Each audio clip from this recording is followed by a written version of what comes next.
Good afternoon to everybody watching today, far and wide on this sunny Saturday afternoon.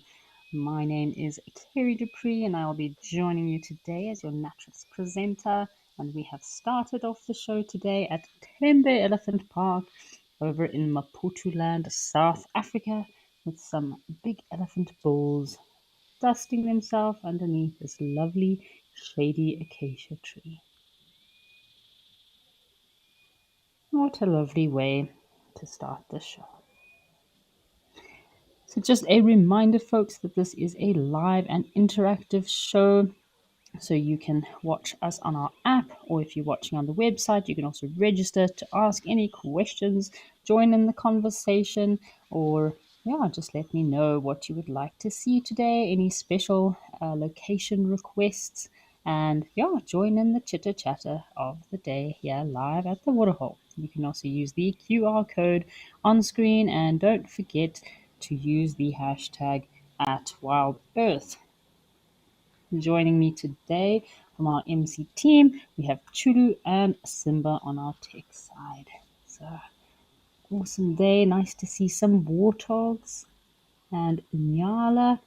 Sun sure has come out, so looked like there was some rain that did want to roll in yesterday afternoon at some of our locations, as well as here in Johannesburg. It seems like the wind has blown it away. Sun is out. It is shining. It is nice and hot and warm. Some of our locations, probably some humid weather ahead, building up for another big storm. Looks like a very pregnant female Nyala here in the middle, and lovely to see we've got some more white-faced whistling ducks that have also come to join us at the pan today. Goodness gracious me, that Nyala looks rather pregnant. She's probably going to pop anytime soon. Lovely to see some Nyala. We haven't seen any Nyala the last couple of days here live at the waterhole, so lovely to see some female Nyala around. Hear those cicadas in the background.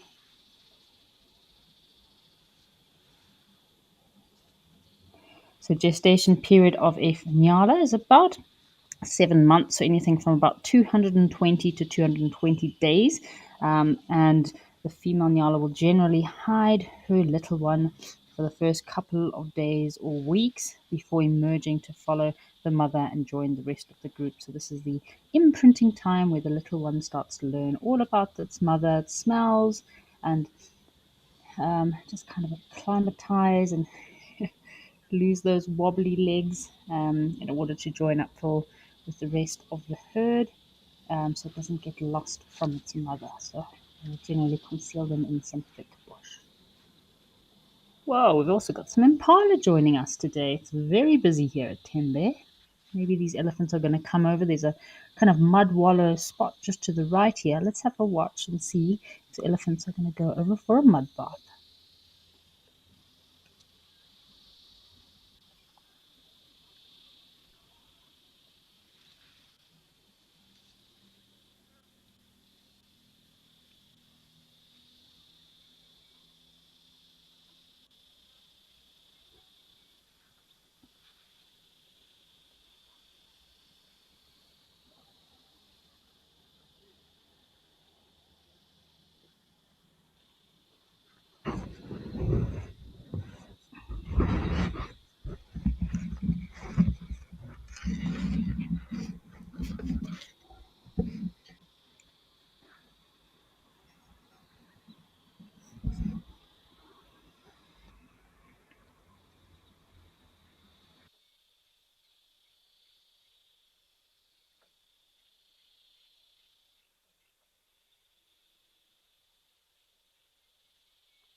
Day today. Lovely weekend. I know last weekend we did have quite a bit of rainfall across South Africa, so it is nice to have the sun out. The sun is shining. The sky is blue, and it is a beautiful day. We've been popping through onto some of our locations just before the show started. And yeah, definitely looks like a sunny day all around. Perfect day for elephants to come in for a mud bath.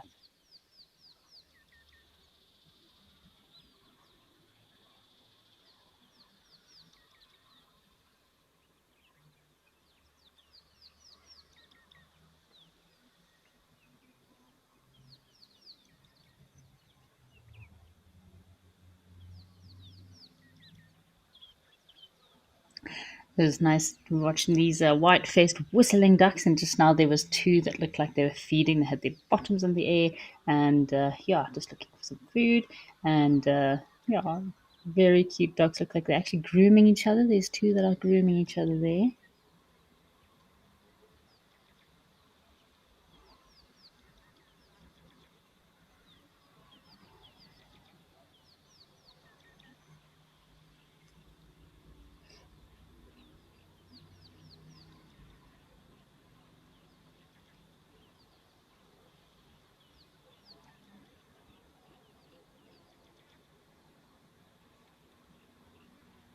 So although it looks sunny and bright over in Tembe Elephant Park, it looks like there was a bit of a cold, rainy day over in Amakala this morning. Looks like Eric bumped into an elephant having a bit of a mud bath. That looked like a pretty epic sighting to walk into. So it's on the Sunrise Safari. It's pretty cool to see updates from the safaris. Pretty cool sightings of hyena this morning, as well as some cheetah. Must have been also in Amakala. The woodland kingfisher have come back, so pretty cool to see all these migratory birds coming back onto the scene. We did hear a woodland kingfisher yesterday as well, and it looks like they did have woodland kingfisher sightings yesterday. Also on the Sunset Safari yesterday afternoon, looks like they had one of the Kumbula males K4 that didn't look like he was in great shape. Looks like he's been in a bit of an altercation and had some puncture wounds on his back leg. So I hope that he heals well and has a steady recovery. It doesn't looks a bit irritated. Shame, poor boy. But it's amazing how resilient nature is, and I'm sure he will heal very quickly. So, yeah, good to see that the locations have been having some activity recently on our live drives.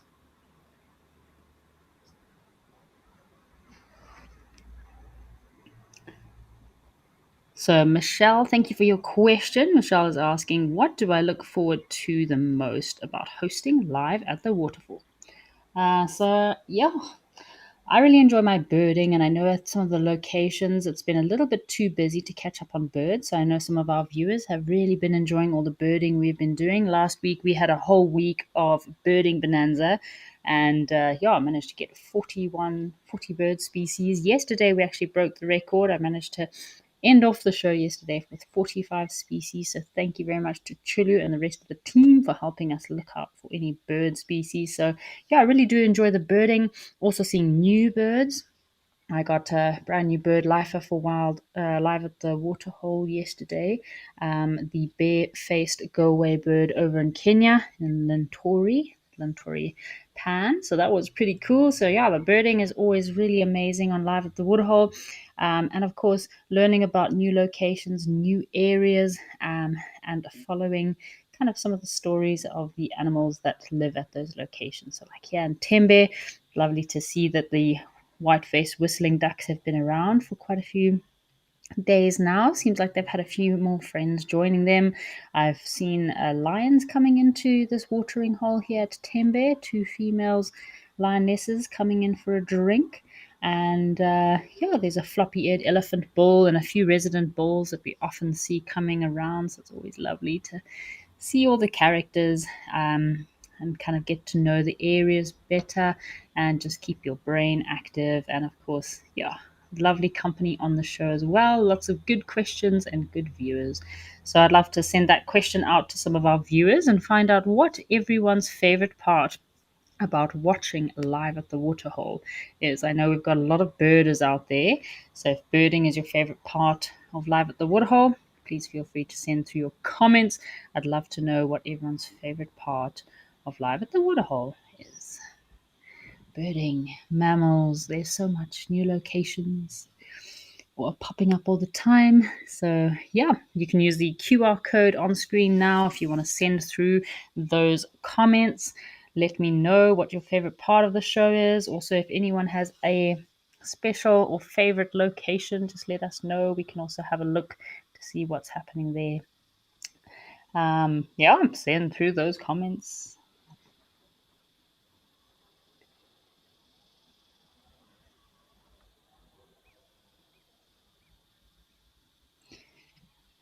Gary, thank you for your question. Gary is asking about if we ever get a glimpse of Mana pools. So, unfortunately, at the moment, Gary, we don't have any cameras in Mana pools, but that would be pretty awesome to have a camera on the river there. I would love to see Mana pools. So, we do have our foam nest tree frog's nest here. It's been here for a couple of days now.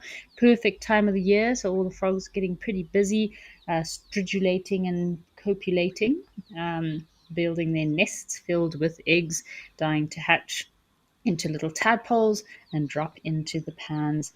Unfortunately, sometimes some of the frogs, I don't think they took their math class too well and don't always calculate um, kind of the drying levels of the pans, and often the tadpoles don't make it into the water if the water dries up too quickly. But this one looks pretty well set in a good location. I'm sure there'll still be water around when those tadpoles hatch and drop into the water.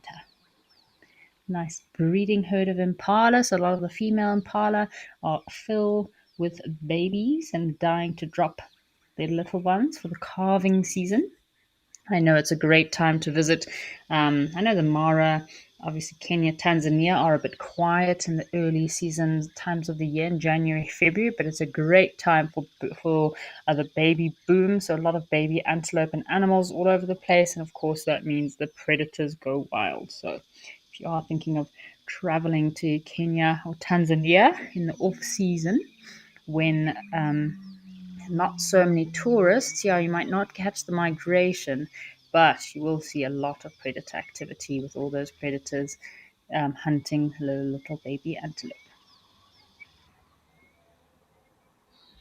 So, Catherine, thank you for sending through your comments. I asked a question earlier about what everyone's favorite part about live at the waterhole is. And of course, Catherine, I'm not surprised that the birding is your favorite part of live at the waterhole. Talking about birds, we've got some oxpeckers here giving these impala a bit of a hard time, although that impala looks like he's enjoying having a bit of a groom from the oxpeckers. Got a lovely termite here on the right hand side. So I'm sure everyone has seen all the flying termites or the elates that are all over the place. It's incredible how termites and smaller insects can pick up all the kind of seismic movements under kind of in the soil and in the ground, and when there's thunder and lightning around. So all these elates normally start flying just before the rains, just after the rainy season, and those are actually the pioneers. So they're the ones that take off and fly up, and then they actually lose their wings and then pair up, and then those are the kind of pioneers of a new termite colony, if they survive. I mean, the termites are very high in protein, so everything will snack on a termite, from birds. I've seen birds, palm nut vultures, feeding on termites, even sitting on the top of the mounds waiting for them to come out. I've even seen hyenas eating termites. So very high in protein.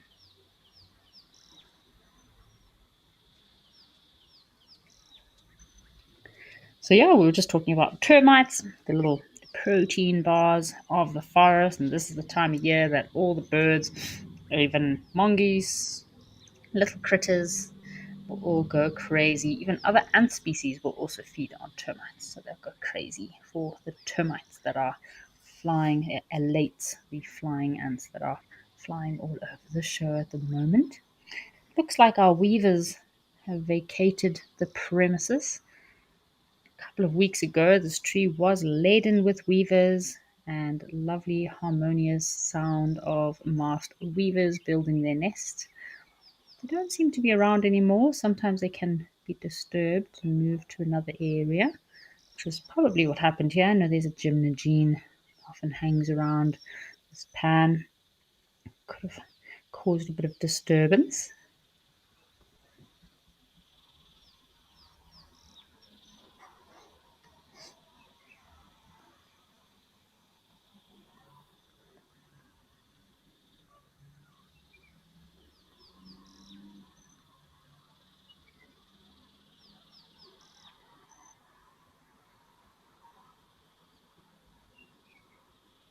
Ooh, we have our woolly neck stalkers still around as well. So there's a pair of woolly neck stalks that have been hanging around this pan too. Lovely to see them here. I have also seen storks feeding on flying ants as well. He's enjoying the sunshine, giving himself a bit of a preen, a bit of a clean. So if you have a look, he looks pretty black on his body, this woolly neck stork, but he does have quite a beautiful iridescence to his wings when the sun shines on him. So they are commonly found in wetlands, grasslands, and agricultural areas.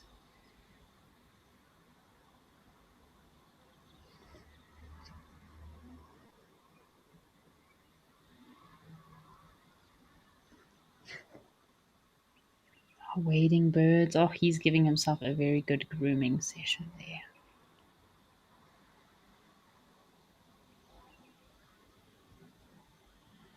So males and females generally very similar, although the males are a little bit bigger than the females. And they are found in sub-Saharan regions of Sudan as well as South Africa. But of course, they are migratory birds. They do migrate as well to Asia, India, and of course, parts of Indonesia.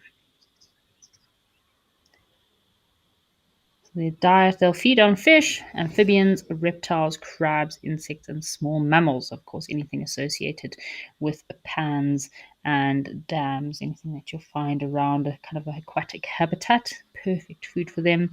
You can generally find them foraging in shallow water or often in open fields and normally in pairs.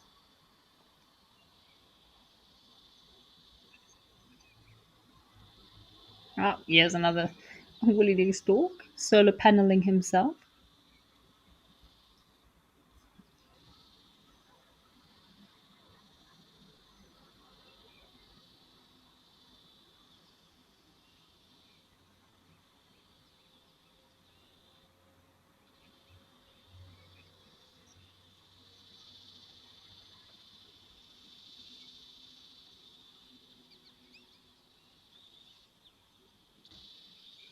So quite a fun facts about these woolly neck storks is do have a very high cultural importance. In some areas, they are viewed as a symbol of good faith and fortune, as well as cleanliness. So if you have a woolly neck stork that lands on your property, it means that you will have some good faith and fortune coming your way, and that your property is in very clean and good condition and will probably be blessed.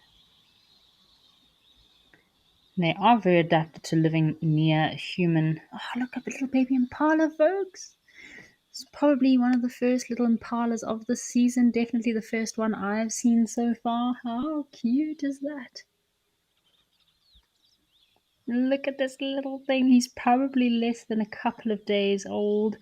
How cute, little baby impala.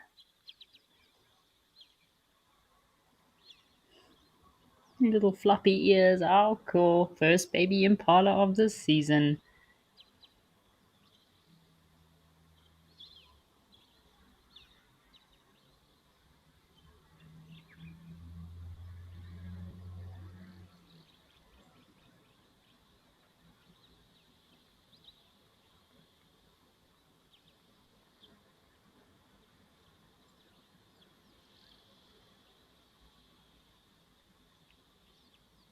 Shame when they're little and small like that, their legs are all wobbly and barely can manage to stand. So very excited to see the first little baby impala. Unfortunately, he has to stay very close to his mom because he's got a lot of predators that'll be after him for sure. Generally, impala gestation period is around 200 to sometimes it can be pushed to 210 days, where the mother remains very close to her little one in order for the baby to suckle.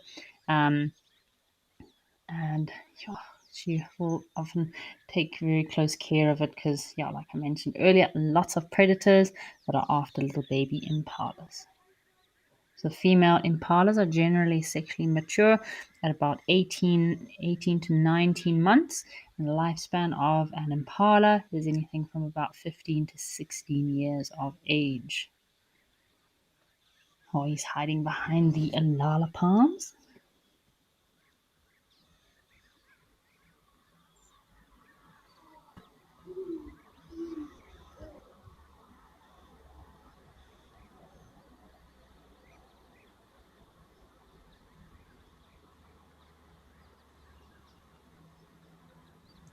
I'm sure this is a very proud male impala here that he's got such a healthy little baby impala in his herd. So generally, they'll start dropping now as soon as the rain starts. So anything between middle November to early December is when impala will start dropping their calves. So I'm sure the rest are on their way.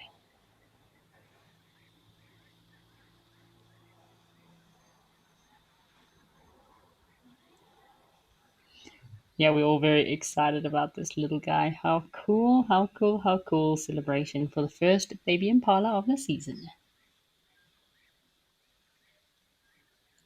Gary, no problem.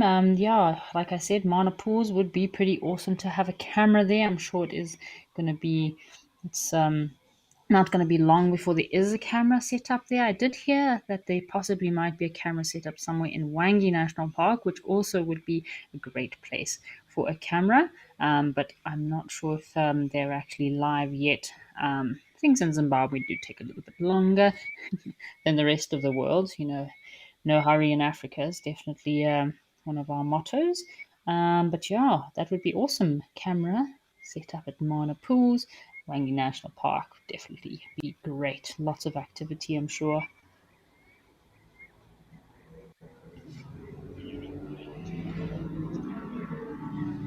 Alrighty, folks, why don't we go and check out one of our other locations, see what's happening at Stony Point?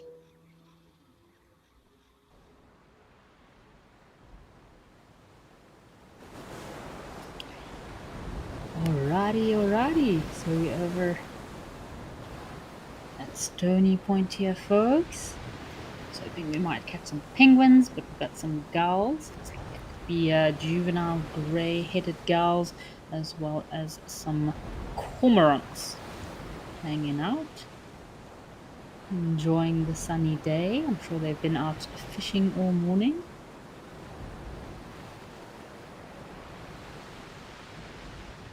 Thank you to CR50 for sending in your comment about what your favorite part of Live at the Waterhole is. And I can see that you really enjoy seeing some of the big tuskers. And yes, I agree with you there. Awesome to see some of those incredible tuskers coming down, like 1 ton over in Kenya and Oldonyo, as well as some of the big tuskers that we also get in Tembe. Lovely sunny day in Cape Town, over in Stony Point. I know this time of year can be very windy in Cape Town with all the wind and rain kind of about. We have had some challenges with our camera here at Stony Point for a bit, so it's lovely to come and see what's happening. We haven't been here for a while, so we've got some Egyptian geese, loads of Egyptian geese roaming around on the beach, as you can see. I was very surprised in Cape Town. There's very high amount of kelp that gets washed up onto the beach every night with the tide. Oh, what else have we got? Here we can see some seals, would be pretty cool if there's any seals around.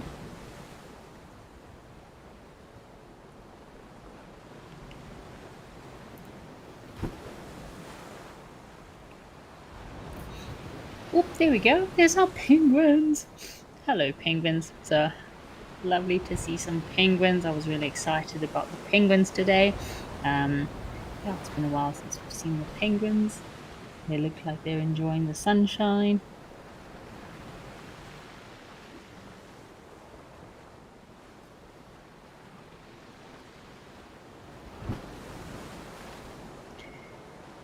It's a very special place for these penguins here on Stony Beach. It is a protected area in order to protect these penguins that are breeding in this area. There's only about 10,000 breeding pairs of penguins. It is an endangered species, the African penguin, and could actually be extinct in the wild by 2035 if the current population continues declining. That's why in a lot of regions, the beaches that these penguins are nesting or have colonized, they have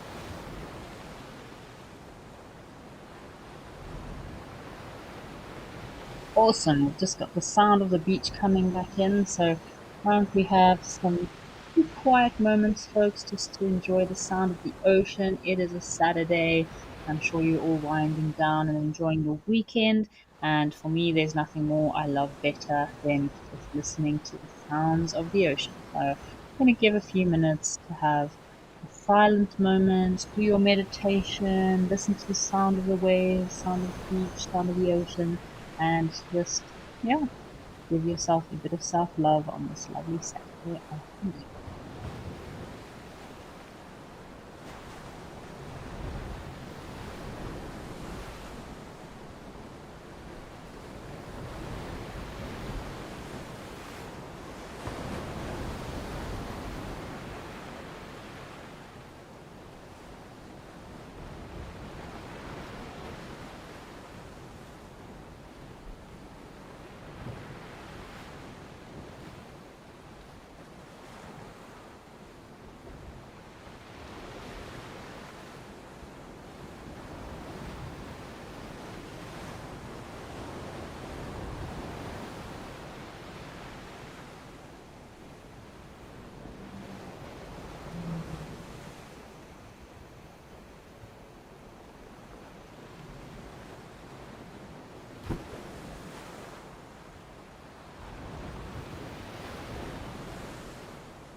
So what a lovely moment we have had to listen to the ocean. I love just listening to the sound of the ocean. Oh, I can get lost in that sound. Nothing better than sitting on a beach in the sunshine, enjoying the ocean. So yeah, it's lovely watching those cormorants there. So Tane Rasal, I agree with you there. Watching cormorants is awesome, especially when they're diving down for food and maybe caught something a little bit too big for them to chew off. Yeah, they often catch fish that are a little bit big for them. Yeah, so it's rather entertaining watching them trying to swallow a big fish. And across on the rocks, we have got some hyraxes here. Also enjoying the sunny Saturday and the sunshine. Yeah, full rock dusty mode. I must say, I would really enjoy to be a rock dusty sometimes. I think I could handle maybe 1 or 2 days, but after that, I think I'd get a bit bored. These hyraxes or rock dassies don't spend much of their time feeding, so they pretty much spend about 80 to 85% of their day hanging around, just chilling, relaxing in the sun, being proper little like lazy pods in the sun, and then very little time do they actually spend feeding. So they've got actually have modified incisors, which helps them to very quickly feed. So their incisors are very sharp. They do feed on grass. So they are herbivores, and they very quickly can chew and chop up a lot of grass, cut off a lot of grass in a very short time, which means they can spend more of their time sun tanning on a rock. With this view, must be a pretty cool view for a hyrax. You can see there's very interesting foot structure that they have there, very similar to that of a foot structure of an elephant. Actually, yeah, very similar in structure there. So we did also have earlier, or a couple of months ago, actually, weeks ago, we did have some Egyptian geese that were actually nesting at this location, but I think the eggs did hatch. It was quite cool. We were watching them over the period of a few weeks, and the eggs did eventually hatch, and off went the little goslings with their Egyptian geese mother. So very cool. So thank you for your comment. Tim, the little music fox, is asking about penguins. And yes, we do have penguins in Africa, and these are known as the African penguins or the jackass penguins. So yeah, very commonly found in the coastal regions of Africa, especially in the colony that is nesting in Cape Town, in Simon's Town in the Western Cape of South Africa. Do feed on fish, and you can find them in a lot of docks throughout South Africa as well. Really cool watching these little hyraxes. They surf can be really quick and very maneuverable on the rocks. Same as the klipspringers, the little klipspringer that also hang out on the rocks. Generally, they would share habitat with the klipspringer, very much modified and adapted to jumping around on the rocks.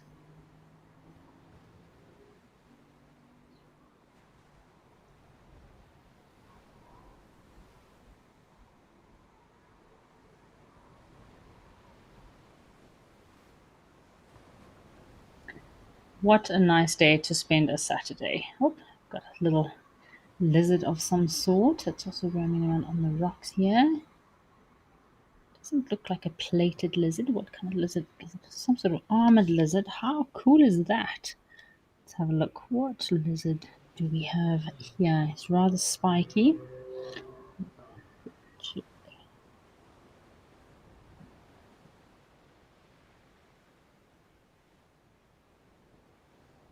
Looks like one of the agamas. Pretty spiky and unusual colorations.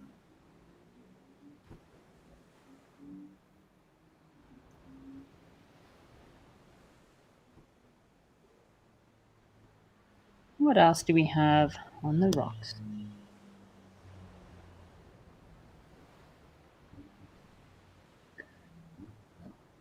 Looks like between an agama or one of the girdled lizards that could be because of the interesting spiky coloration, kind of structures on its back. Very cool.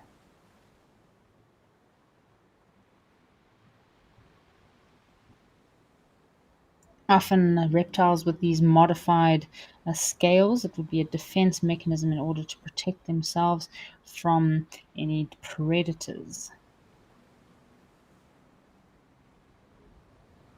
So I'm going to go with one of the girdled lizards. You do get the girdled lizards in the Western Cape, so kind of within range. Very cool. And here we have one of our cormorants, also having a scout looking for his breakfast.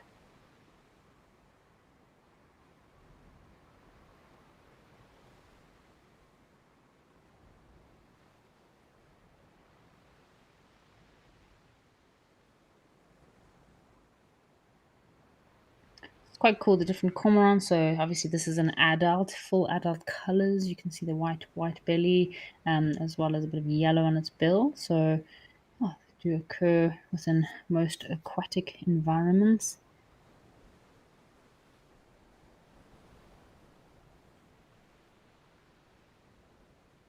There are many different subspecies of cormorants. We have about 40 different species worldwide of cormorants, and they do mostly appear with their long neck, slender bodies, perfectly for diving into the water in order to hook up their prey. So they generally feed on fish.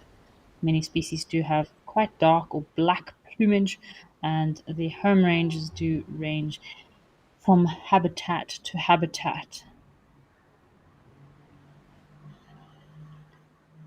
And quite an interesting fun fact that cormorants are actually found on every single continent in the world except for Antarctica, which I'm not surprised. It's rather cold over there in Antarctica.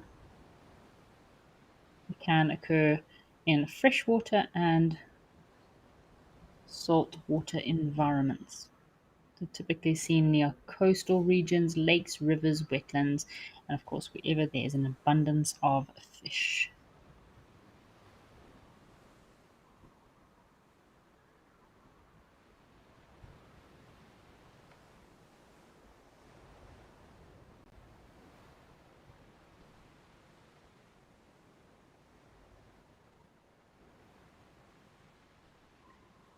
Suppose the Egyptian geese don't look very active today, do they? Just hanging out on the beach.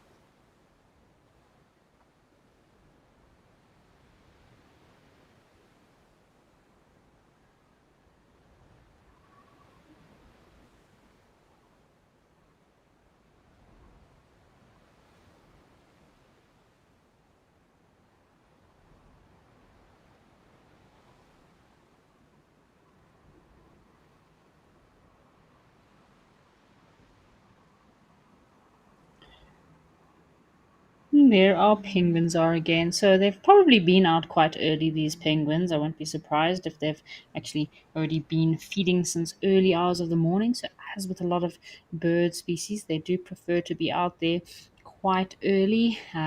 Probably already caught the big waves, enjoyed the surf, got something to eat, and now resting up on the beach. So these penguins are very highly adaptable to life in of the water, um, and aquatic, very cold environments. Yeah, so penguins do belong to a family where there are 18 different recognized species. Um, very well known for their streamlined little bodies, those cute little flippers on their sides, which they have instead of wings. They're almost like these little propellers in the water. If you've ever watched Happy Feet, I'm sure you have so much appreciation for penguins. It's a very cute little anime. I must say, I do enjoy Happy Feet. It's really good to watch the little penguins.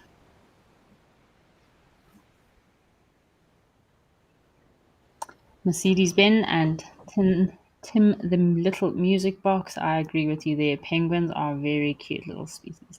I do love the fact that I'm not sure, I've never seen it actually happening, and I've tried reading up on some articles about penguins, and apparently the male penguin When he is selecting a mate, he will scour the beach far and wide looking for the perfect pebble to present to the female.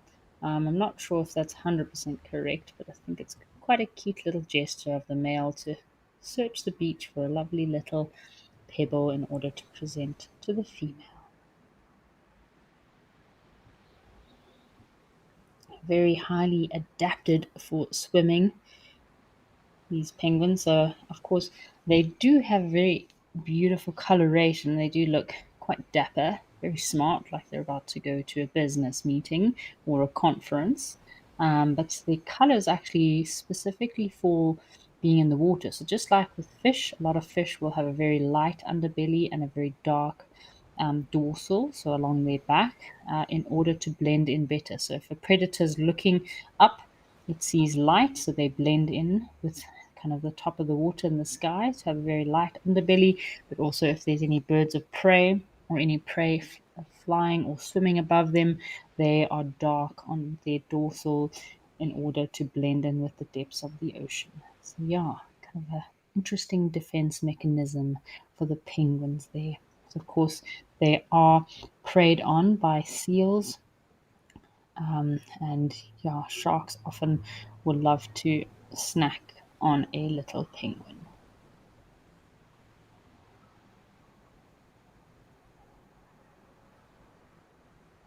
Generally, penguins will live in colonies, from a few dozen to a few hundred, even thousands, a few thousand penguins in one colony. And this is helping they huddle together and helps them to stay warm, and it protects them from predators.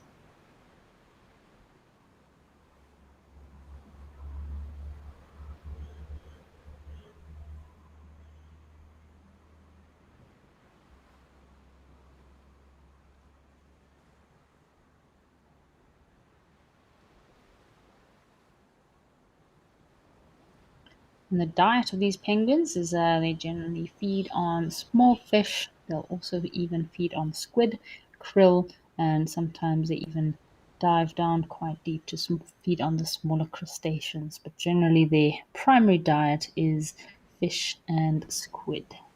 Very social creatures.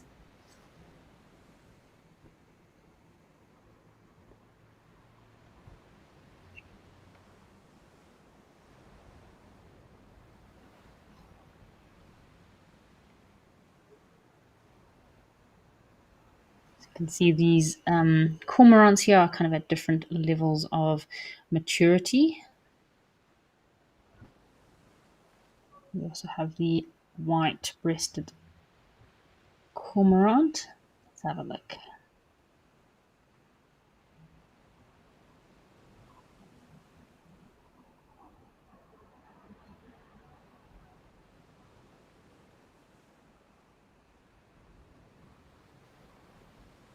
These do look like mostly Cape cormorants here. We get one of the more common cormorant species, Cape cormorant. You can see as they become mature, they do get that yellow on the bill and a blue eye. And then it looks like we have the white-bellied cormorant, the bigger one. And this cormorant that was closer to us is a juvenile Cape cormorant.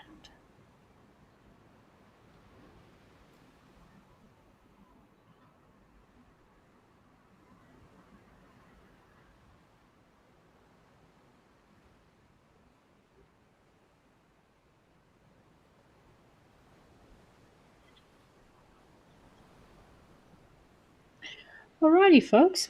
It's been lovely popping into Stony Point and seeing what's happening over in Cape Town by Betty's Bay. But let's head over to one of our other locations and see what's happening out there.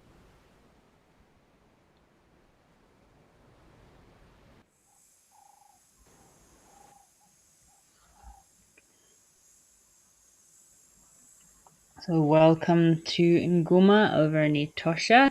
So, nice to check out another one of our locations.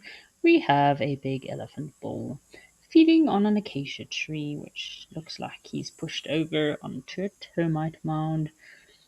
These big elephant bulls are rather impressive here. In Namibia, lot very big bodies but very small tusks. Still hear the cicadas calling, so it sounds like dry season.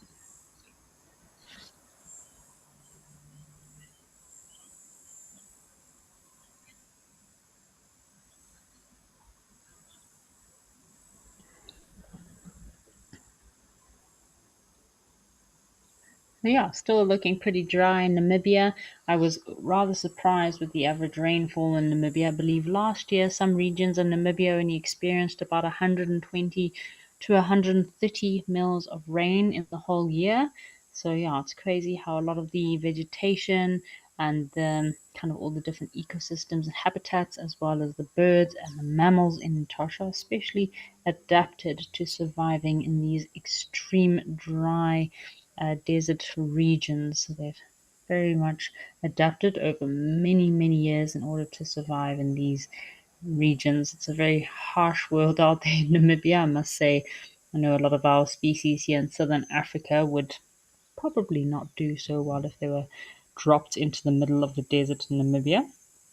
It's a very harsh, hard place to find water, food, to have to cover and move over very long distances.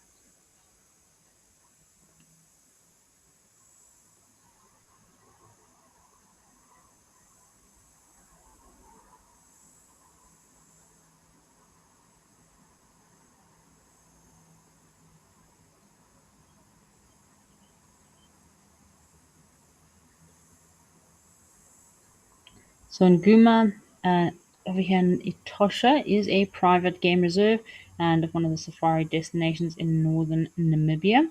So it's currently been re-owned for its proximity to Etosha. So it's very renowned, sorry, for its proximity to Etosha, so very close to Etosha National Park, as well as having exceptional wildlife. It's an amazing place to go on safari. So it's located kind of on the eastern border of Etosha National Park, making it have an excellent base for exploring the park. So it's great.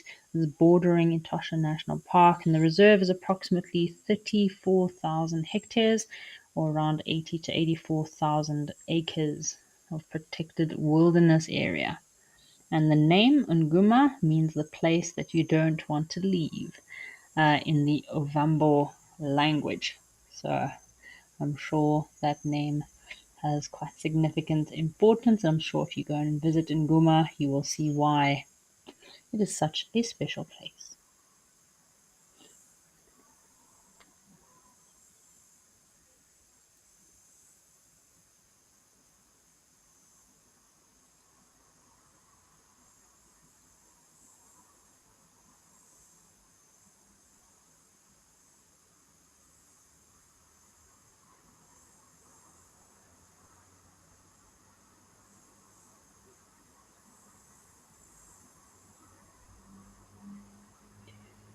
Have the salt pans in the background there, just having a scan to see if there's any wildebeest around. Generally, you can often find a lot of wildebeest hanging around the area.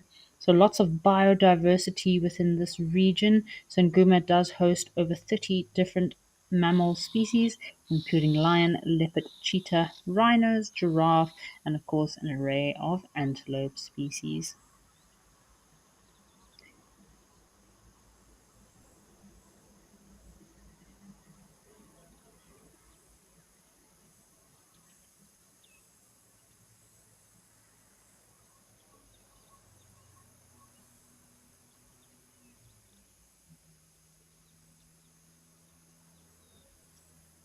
As well as the dense mammal population that they have there at Nguma. They also do have a pretty impressive bird life um, population. So it is a birders' paradise and it is home to over 300 different bird species during the summer months.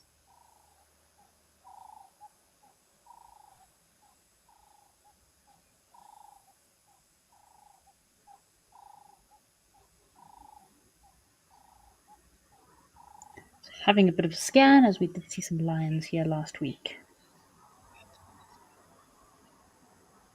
Alrighty, well, it looks pretty quiet here in Nguma, so why don't we head across to Rosie's Pan and see what else is out there for us.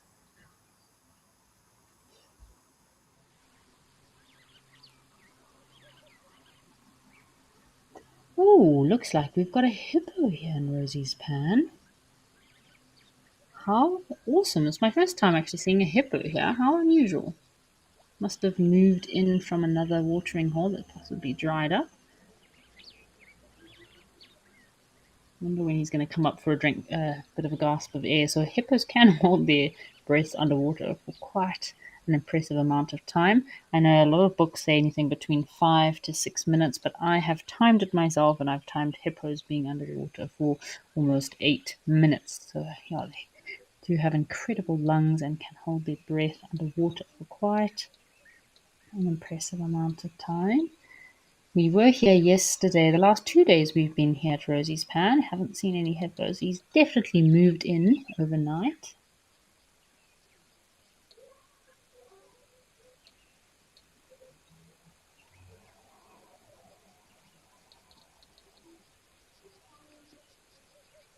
Shame. He looks like it's probably a big old bull. Looks like he has some battle wounds there. There we go. Just popping his nose out of the water for some fresh air. Oop, we have some European bee-eaters calling overhead, folks. Some more migratory birds coming in, letting us know the rains are upon us.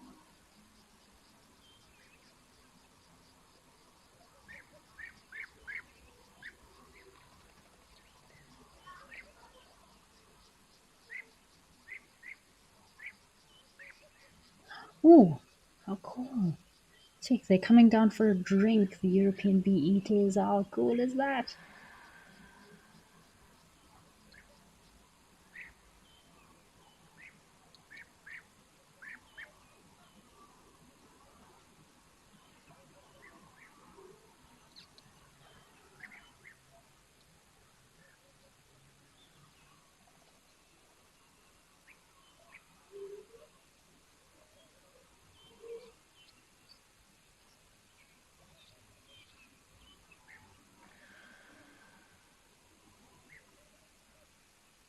These hippos can travel quite far distances from water at night in order to look for grass to feed on. They are obviously herbivores, so they do feed on grass at night, but they will also move from one source of water to another.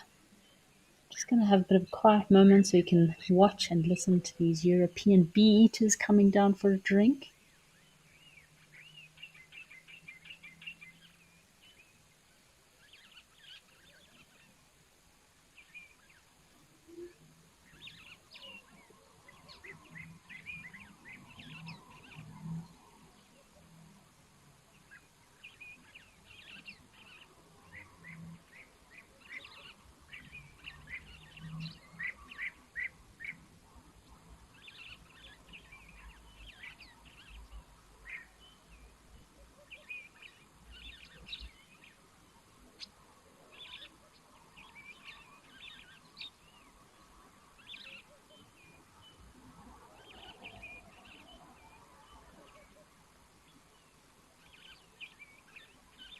Look at this bee just flying down for a drink. How cool is that, folks? What a lovely day. Bee eaters are always very happy birds. They're always full of lots of vocalizations. You can see them landing on some few trees just around the pan here, and then every now and then they swoop in for a drink. Kind of similar method that the swallows use to have a drink.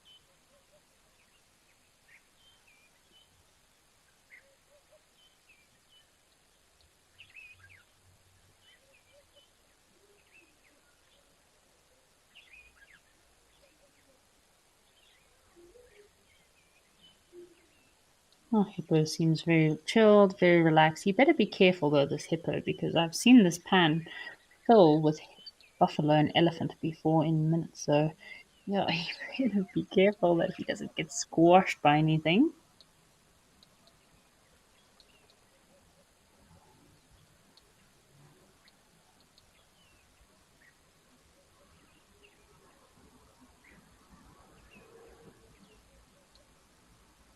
So I don't think this would be a suitable spot for this hippo to reside on a permanent basis. I think you definitely need to find somewhere with a lot more water.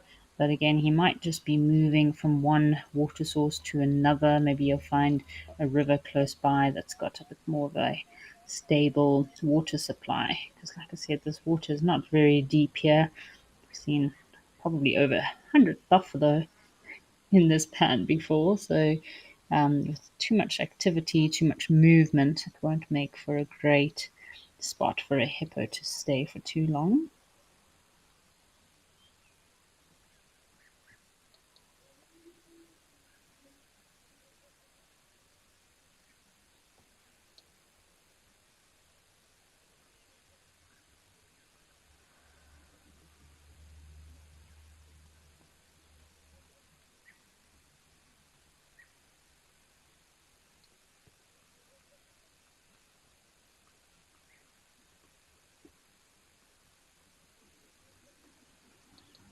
Just listening to the birds that are calling, I can hear a wood hoopoo calling in the distance there. We also had pretty cool sightings a couple of days ago of some dwarf monkeys coming down for a drink here. So just keeping our eyes open. Maybe if we're lucky, we'll get the little dwarf monkeys coming down again.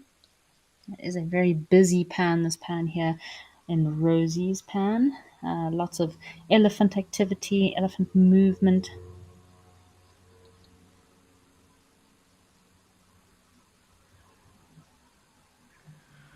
It's a very scenic, rich area, this in the greater Kruger region. So, yeah, it's lovely to see lots of beautiful leadwood trees and mopani trees.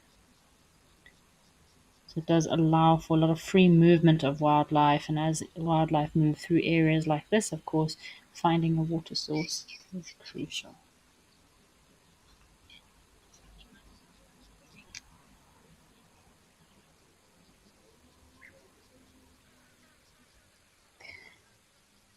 All right, folks, let's see. It looks like we're having some activity with our elephant back at Nguma in Namibia. So why don't we head back over there and see what our elephant is up to?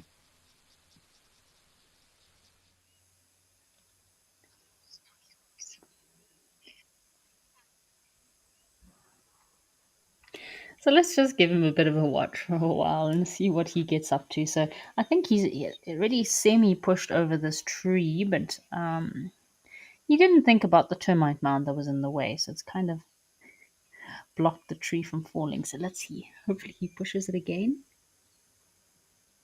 Whoa!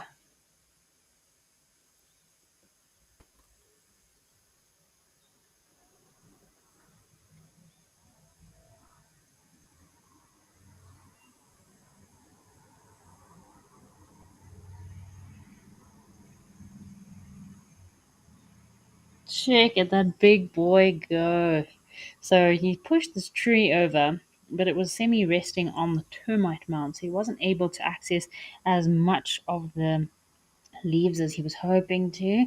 So he came around, and look how cool was that to watch this big elephant bull just so effortlessly push over this tree. The size and weight of an elephant bull like this is incredible. So a big adult elephant can weigh anything between 2,000 to 6,000 kilograms, or anything from 4,000 to about 10, 11,000 pounds. And that trunk of theirs is extremely strong and highly versatile, a very powerful organ and capable of exerting significant force, and is very useful for elephants while they are feeding. So it's very useful for picking up objects and, of course, pushing over objects as well. So they do have the ability to push up to 900 kilograms, or 2,000 pounds. That they can push a tree over. Isn't that crazy? Crazy muscle power. So the trunk of an elephant contains between 30 to 40,000 different muscles, which is pretty crazy because the human body only contains 600 muscles compared to an elephant trunk that has 40,000 muscles. So these muscles do provide an immense strength for them and helping them to push over trees and lift up objects while feeding for fruit, or pull out trees from the ground as well. So that's just their trunk. Then, of course, they have very hard heads, so they use the kind of base of their trunk as well as the crown of their head as well to bash trees. In order to get fruit down, like the palms, the yalala palms, and other fruiting trees. They can also use parts of their body as well for pushing power.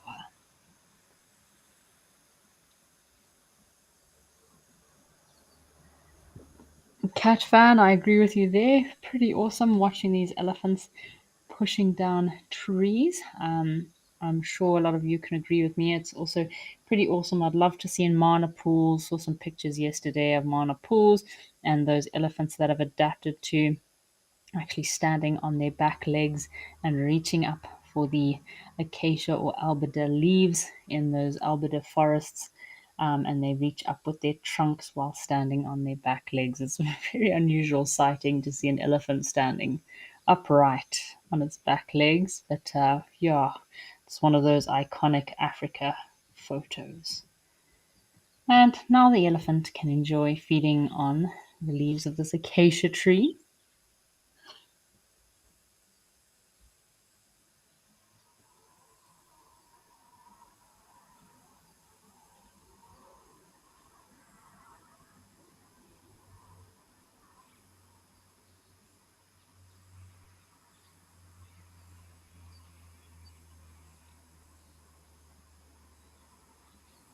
Doesn't seem to be much other wildlife around here in Guma today. I think it must be a very hot day. You can hear those cicadas calling. I can almost feel the heat from here.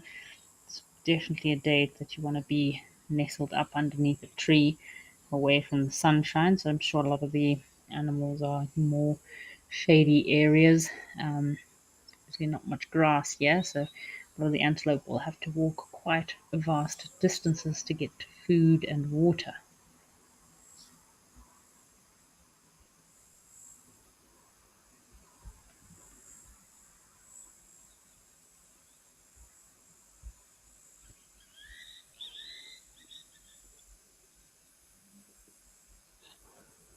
So while watching elephants feeding, it's quite interesting to actually take note of what they are actually feeding on. So sometimes they'll be stripping the leaves from trees, and at other times you'll actually see they're not too worried about the leaves. They're more looking for that inner cambium layer of the bark that might be more nutritious and have more nutritional value and protein in it for them. And this is how a lot of people in Africa have also found a lot of medicinal uses of plants is by following elephants and watching what parts of the trees they feed on. So I spent a lot of time working in West Africa with the autochthon people of the forest, so the forest people in West Africa. And it's incredible to see the connection that these people have with animals and how they have very closely watched the elephants and what the elephants feed on the trees. And a lot of medicine has been used by these people because of having an idea of what the elephants use the plants for. So fortunately, it's like a superpower that most people have lost. But a lot of the people that still live in the bush or in the forest, they do still have very much in touch with this like sixth sense of nature and using your environment and what we have around us to survive.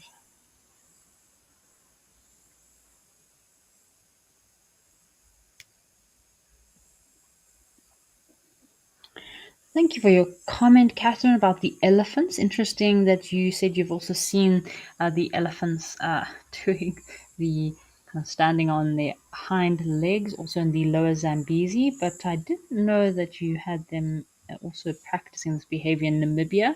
But I guess yeah, all elephants are adapted to feeding, and this is a like a feeding mechanism. So I guess you'd have most elephants, especially in the dry season, would adapt this kind of behavior in order to get to those leaves that are just out of reach. So yeah, very interesting adaptations that elephants will go through during the dry season to get food.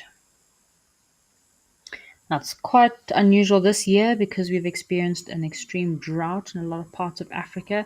There's a lot of new plants that even some of the professional guides that I've been working with have been commenting that it's interesting the elephants are feeding on unusual plants that they wouldn't normally prefer to feed on. But because of the stress of a lack of food, the elephants, obviously, their digestive systems are adapting to feeding on plants that might be formerly known as being a little bit more toxic. So, yeah, all part of survival.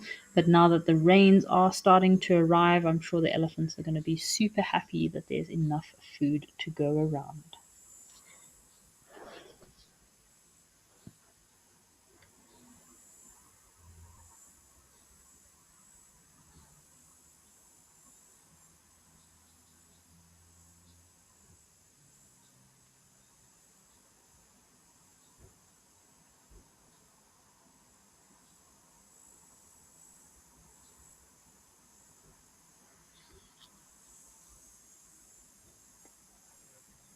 As you can see, he's kind of feeding on both leaves and the bark of these trees. So you often see elephant takeaways on the roads while you're on safari. You can see it's completely stripped of its bark and the leaves.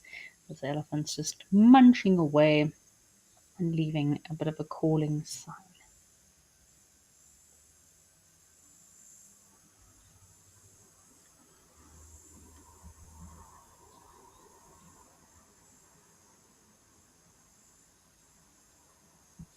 These elephants do have incredible memories and they will remember what specific plants or roots of plants that they have fed on when they've had ailments and what can help them.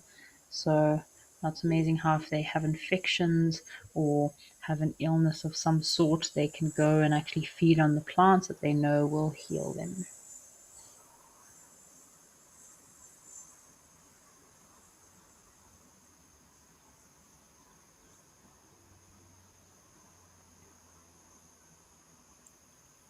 Amazing that it's difficult to obviously pinpoint how powerful the pushing force is of these elephants, but they can definitely push several tons of their weight around or while pushing over trees in order to feed on trunk or the roots of trees. So yeah, it's a very awesome mechanism that they have for feeding. Obviously not so great for the trees because it means they can cause quite a bit of destruction.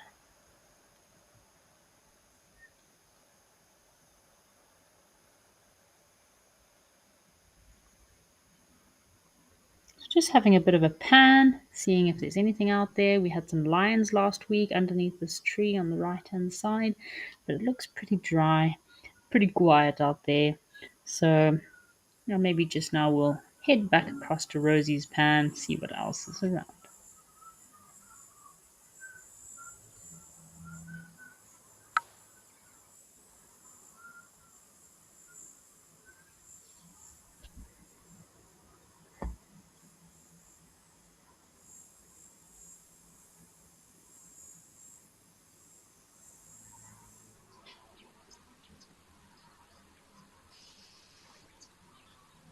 So it looks like our hippo friend is still in the water here. He has not seemed to have moved much, but shame, poor guy. I don't blame him. He's probably walked quite a distance to get to this pan.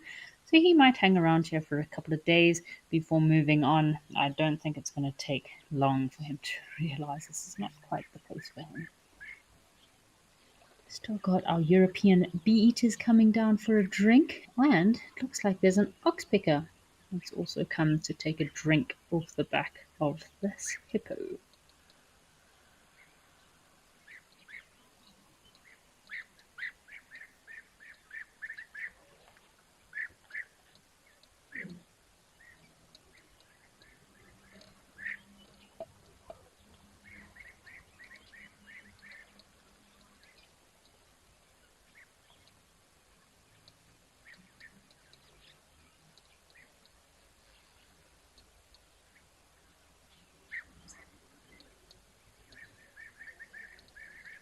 Again, that sound of the oxpeckers, very important to memorize that sound as it could save your life one day in the bush while on a walking safari.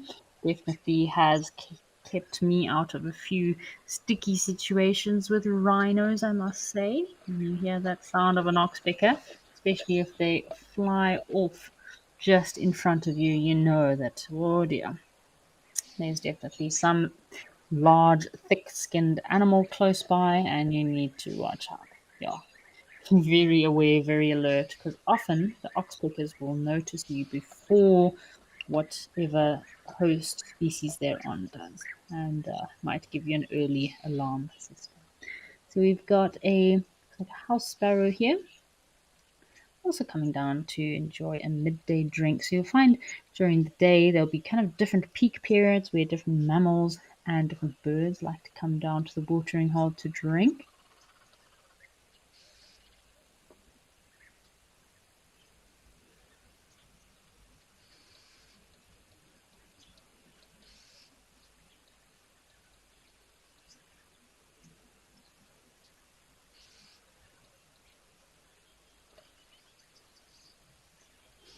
Just having a scan to see what else is out there. Maybe if we're lucky, we'll see our little dwarf mongoose family coming down for a drink. So I know earlier this week we did have Taylor did have a pretty crazy sighting of a family of dwarf mongoose that seemed to have adopted a giant plated lizard into their family, which is quite unusual. I've never seen a lizard in a family of mongoose before, and the mongoose were even grooming this lizard. So I don't know what was going on there. It's amazing how nature does surprise us every single day. I kind of just put it down to the fact that this lizard was having a slight identity crisis, which seems to happen quite often on Juma. So, yeah, quite crazy. So dwarf monkeys generally will be in colonies, so this area is kind of perfect habitat for them. They will often make their um, colonies in either old fallen down trees, like a nice big leadwood tree or mapani tree, or they also love termite mounds, so they'll kind of use old termite mounds as they have done in quite a few locations on Juma. So yeah, I must say my favorite colony of dwarf mongooses, that little family close to Gari Dam on Juma. They are always very entertaining to watch as they poke their little heads out of the holes and super busy all over the place, playing and fighting and getting up to no good.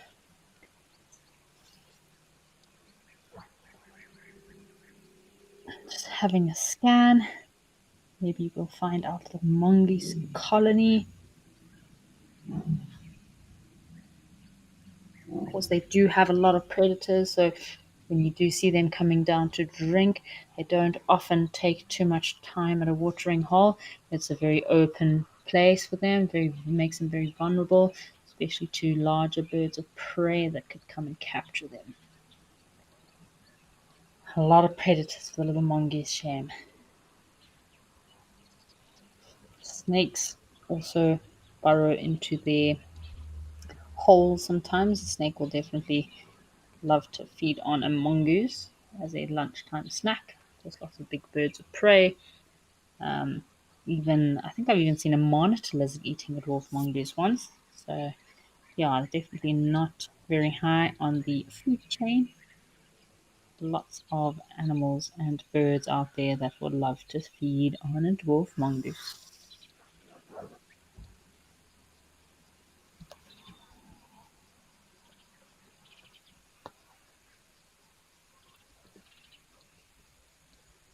Oh, this looks like a shepherd's tree.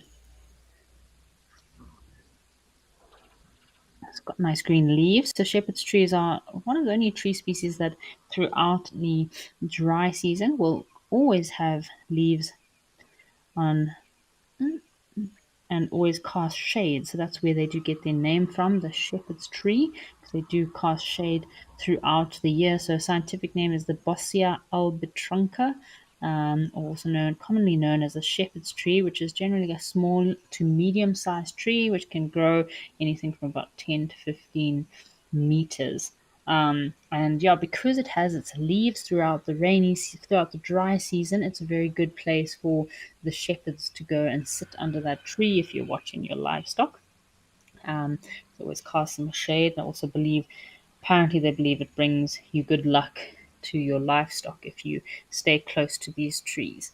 Also, very much favored by the giraffe. So, giraffe do love to feed on these shepherd's trees. So, if there are too many giraffe in an area, then you'll see these shepherd's trees are very well trimmed. So there's a lot of I know the one of the butterflies, one of the white veined butterflies is also very much dependent on the shepherd's tree. They lay their cocoons or have their cocoons on these trees so that the little caterpillars, when they hatch, they will feed on the fresh green leaves. So it's interesting how everything in the ecosystem or in kind of every circle of life, everything is connected to one another. Um, Giraffe feed on this tree. The quite a few butterfly species need this tree in order to have their kind of metamorphosis phase continued. It's a very important tree in the ecosystem.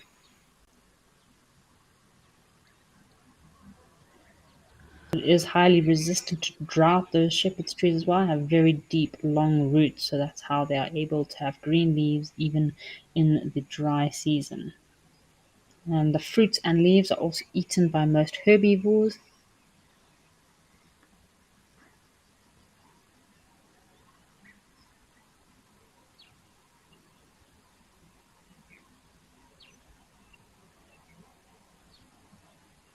I'm just having a look. Apparently, there was a spider web over here, so just trying to see where it's gone to. So, Spicy and Carve, thanks for sending through your comment. So, what mongoose species could we find here at Rosie's Pan? So, the mongoose we saw the other day were your dwarf mongoose. I'm sure you would also find, I think I've seen the slender mongoose here. I'm sure you'd find the white-tailed mongoose as well.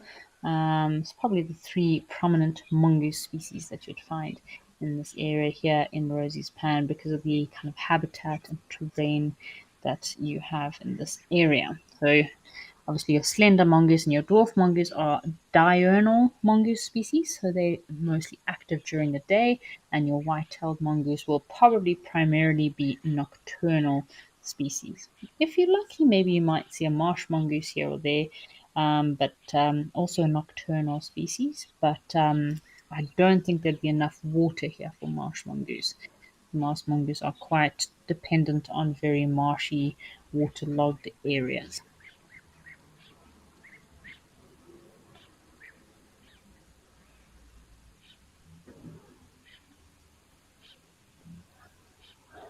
Lovely trees here at Rosie's Pan. I must say, I do love the leadwood trees. Lots of really awesome leadwood trees here. We have some bark from the leadwood or trunk from the leadwoods. They are termite resistant and very hardy in the environment. They do have leaves throughout the year. Um, also known as the leadwood tree or Combretum imberbe. So it is from the Combretum family. Or another common name is Land Rover's flat tyrus because the branches of the leadwood tree have pretty nasty spines or splines that if you don't be careful of them, they go straight through your tires. Your Land Rover definitely get a flat tire if you drive over a leadwood branch. Also, very good trees to look out for hornbills. So, your red-billed hornbills love to nest in those leadwood trees, as well as squirrels. So, they have very interesting, streaky bark and always very unique in that they twist and curve quite a lot. And yeah, makes a perfect habitat for a lot of creatures to live inside.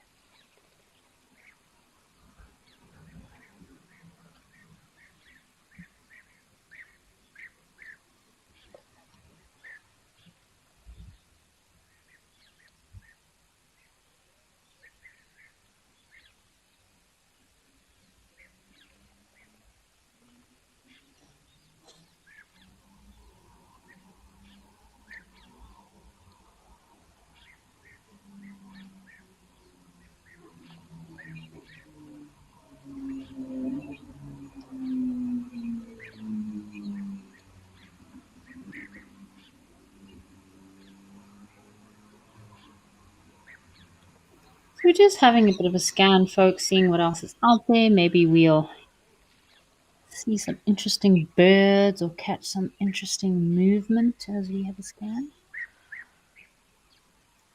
Oh, there we go. We have a bird of some sort, and I'm going to guess this looks like it could be a magpie shrike, which is awesome because we did hear the magpie shrikes calling yesterday. But yeah, I didn't actually see them. So yeah, hello to our little magpie shrike friend.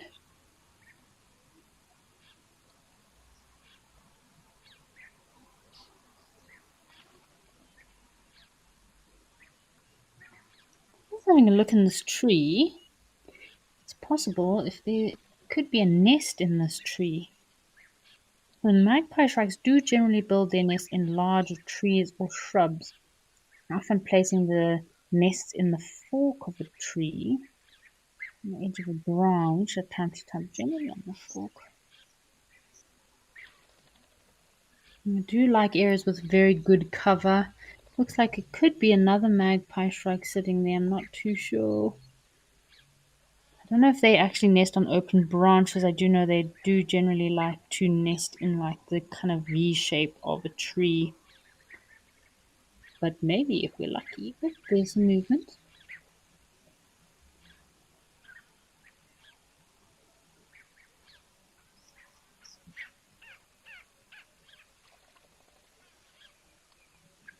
Just going to watch here for a little bit. Maybe if we're lucky, this might be a magpie shrike nest. Magpie shrike nest.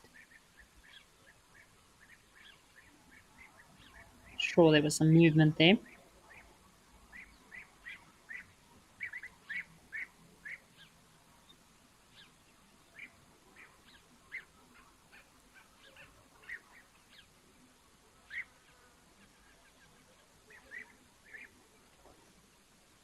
They do generally nest in quite high trees, which does look like a knobthorn, which is quite a high tree. So it's the right tree, just I'm not sure if this is kind of a place a magpie shrike would put their nest. But hey, get surprises every day. There's definitely some movement in there. I wonder if it's two chicks sitting on a nest or an adult female also sitting on a nest. So both parents do take turns to incubate the eggs, but the female obviously does do most of the incubation.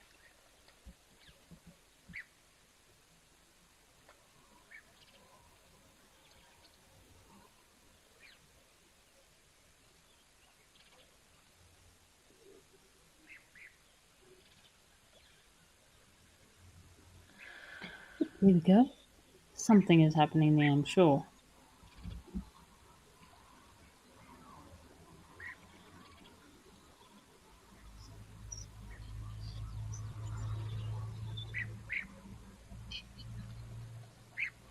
Sorry, folks, we can't really zoom in or focus anymore, but there is something moving there. You can see, I'm sure it's the head is on the right hand side and the tail is on the left. Oh, there's two. What is happening there? I don't think it's mating birds. I'm not too sure. It's a rather uncomfortable place, I must say. It's a knobthorn tree, so it's a bit. Again, it could be a nest. I'm not sure what is happening here.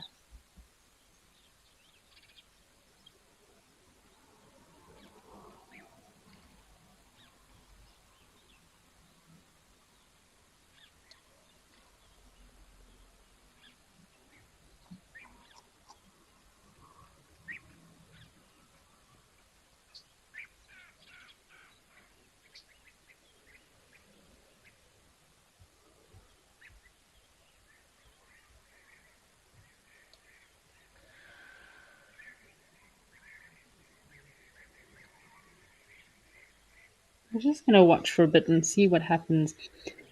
I think they're a bit too big to be chicks. It looks like two adults, but we're not sure what is happening.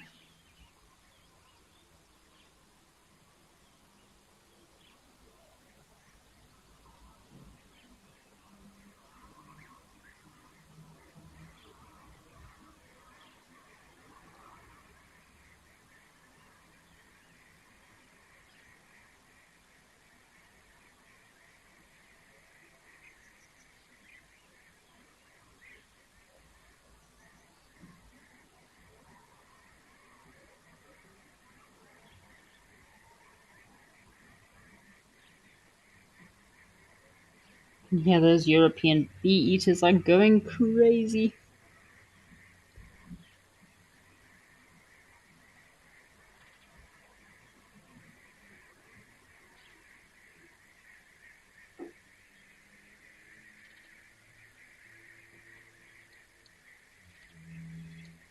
If any of our viewers back at home have a better TV that has a better view of what's happening here and have any ideas, please feel free to send through your comments um, on.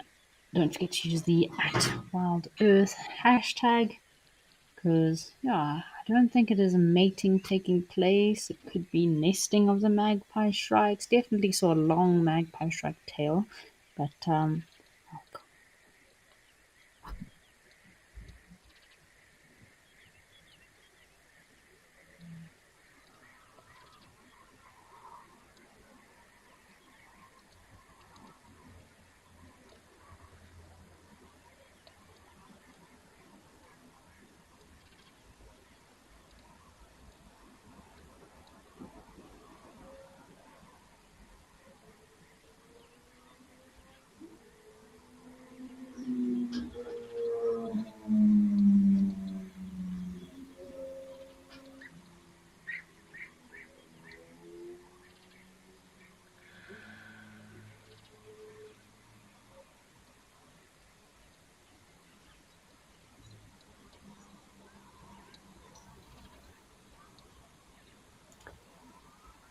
so thanks for your question, Spas Inkov, about how long do magpie shrikes raise their young and usually how many eggs um, do they lay. So generally magpie shrikes, the incubation period will last about 14 to 18 days where the mother and father will sit on the nest, although it will mostly be the mother sitting for majority of the time.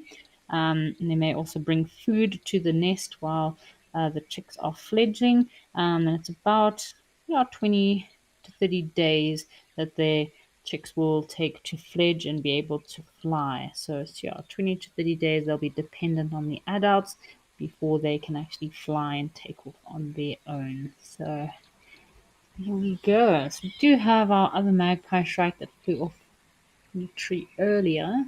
It's kind of hopping around here.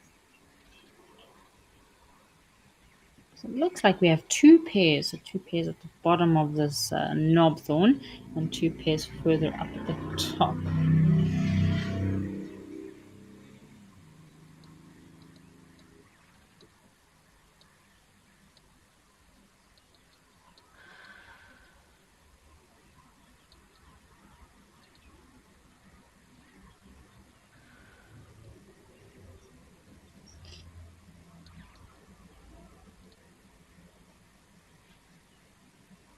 We're just looking around here. Again, we're very suspicious that there is a nest somewhere, so let's just have a look and see what else is around.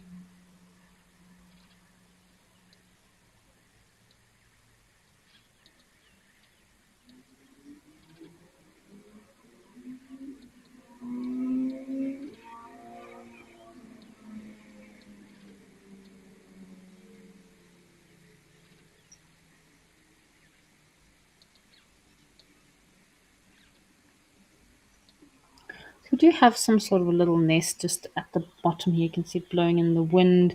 Looks like, oh, yeah, it's a bit on, it's just on the other side of these branches here. So it looks like it's possibly, it could more be like an old weaver's nest or a sunbird's nest of some sort. So again, the magpie sharks generally make their nest inside a trunk, so close to the base of a tree or at the V of a fork of a big tree of some sort. So yeah, but quite cool to see them here. They are definitely spending quite a bit of time in this tree, so there must be some attraction here.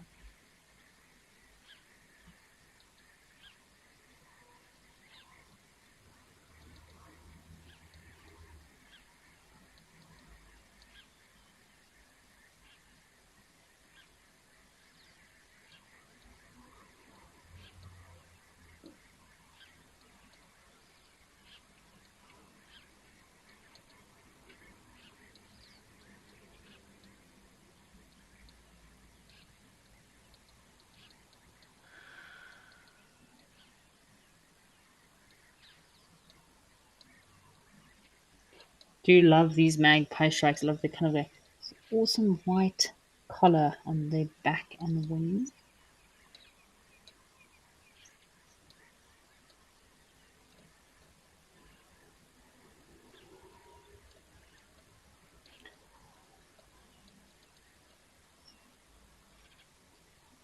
Alrighty, looks like we might have some activity at one of our other locations. So let's head over and see what else is happening out there, folks.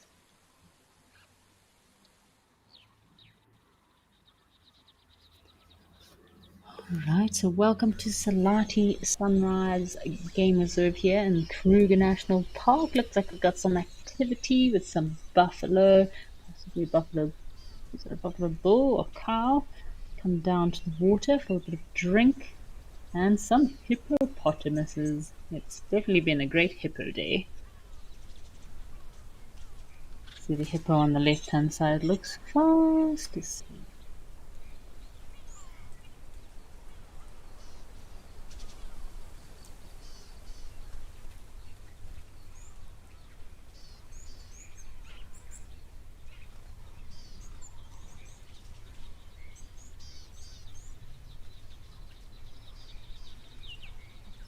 Looks like it's an old cow, so it's probably a breeding herd somewhere here. So probably quite a few of them.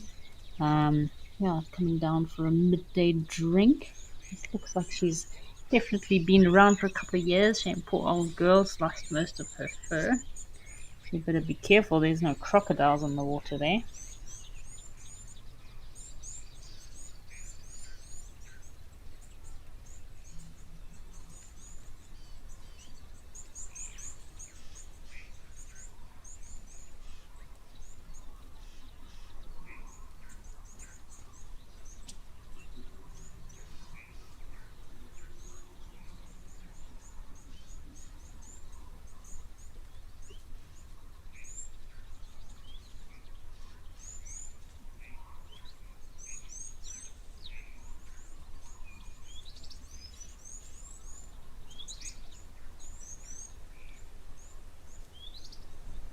What else is happening down there at the water? It's a perfect place for some buffalo to come down and feed, especially if there's not much grass. Nice green reeds down by the water here.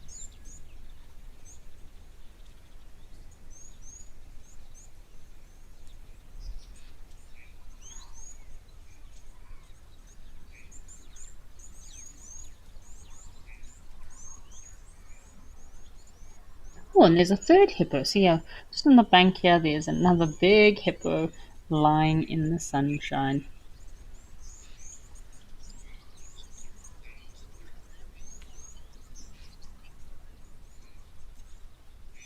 I wasn't sure. There's a lot of rocks around here, so it's a bit difficult to determine which is a hippo and which is a rock. But that hippo definitely popped out a bit more further out the water. Now we can see all these hippos enjoying the sunshine, which I think I'll be doing shortly after live at the waterhole. The sun is out, swimming pool looking great, so I think I'm going to go and do a hippopotamus too as soon as we've done with the show today and go and enjoy the sunshine out there. It is a beautiful sunny day.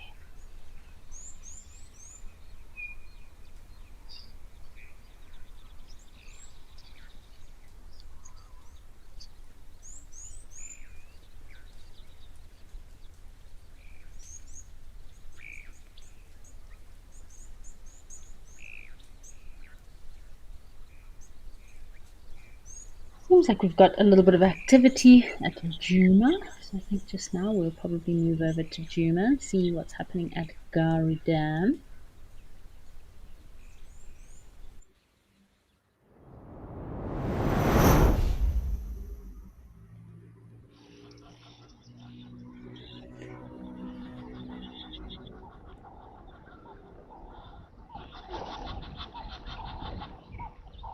So it has changed quite a bit at Juma. All of a sudden looking lovely and green. I know they had quite a bit of rainfall over the last week, so lovely to see all the greenery. And looks like we've got some nice big giraffe bulls, so two bulls, two females, coming down to enjoy a bit of a snack down at the watering hole. And I think Gari Dam even has a little bit of water in. which is lovely because shame it's been very dry. Gari Dam, I think it almost completely dried up this year. So maybe the giraffe also coming down for a bit of a drink.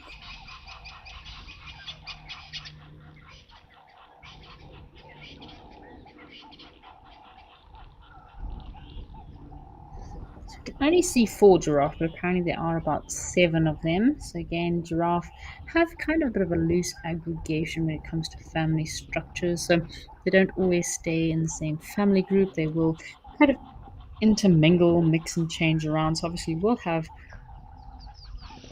females with the youngsters, but again, the males will often change around, change it up a bit here and there, sometimes be on their own, sometimes join some females. And again, with the females, once their youngsters are sexually matured, they won't always stay in the same group. So it's not always like elephants that they stay in the same um, family group. They do often mingle and mix it up quite a lot. And then, of course, the males will be quite persistent in following the females during the mating season or when some females are in estrus. Oh, Picky, Picky, welcome for joining. Welcome to the show this afternoon. Thank you for joining us. It is great to see a bit of a giraffe party here at Gari Dam. Maybe these young boys are trying to get lucky with one of the females.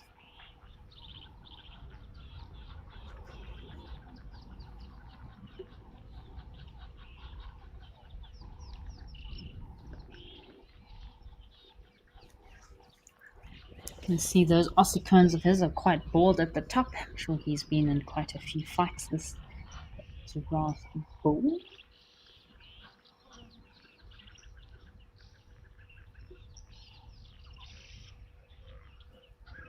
So it's interesting. Apparently, Steve mentioned the other day that he's seeing a lot more male giraffe around rather than females. Yeah, quite interesting. Maybe because of the rains arriving or different food sources in different areas. It's quite unusual. So, yeah, these kind of social behaviors and movement patterns of these animals can be a good indicator of quite a lot of things. So healthy ecosystem. So might be moving to areas with more food as well. But interesting that there's a lot more males lately than females around.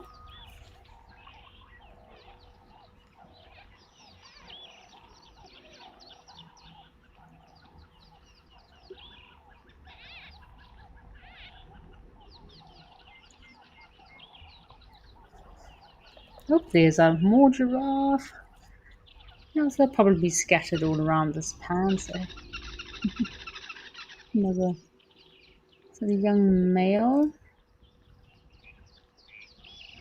he's trying to hide behind that jackal, that buffalo thorn bush. He's not doing a great job. Oh, so a young male.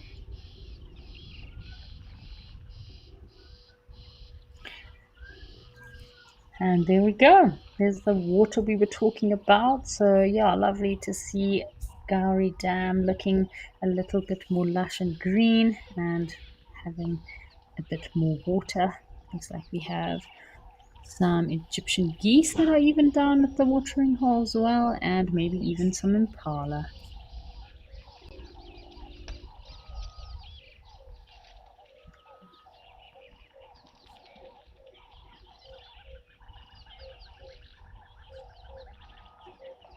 So we've got a wood hoopoo that's calling.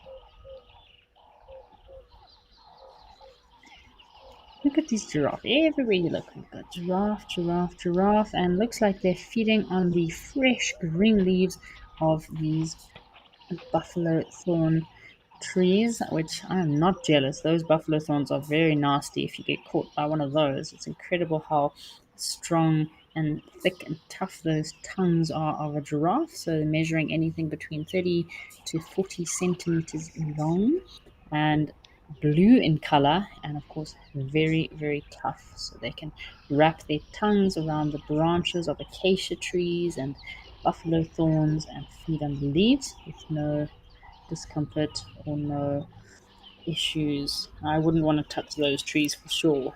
It's crazy how they'll wrap their tongues around there and pull off all the leaves. Oh, there's our woodland kingfisher calling as well, folks. How cool. Yeah, the woodland kingfisher.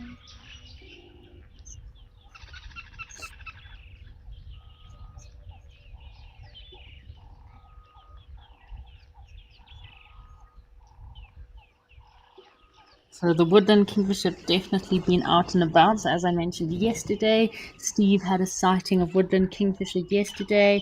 I know there were also one seen on the dam cam. We also heard one yesterday at Tembe Elephant Park, and of course we've just heard one again at Gowrie here. So the summer's definitely here. Rainy season is definitely upon us. Love Can't wait to see my first woodland kingfisher. It's been a while, but lovely to hear them as well.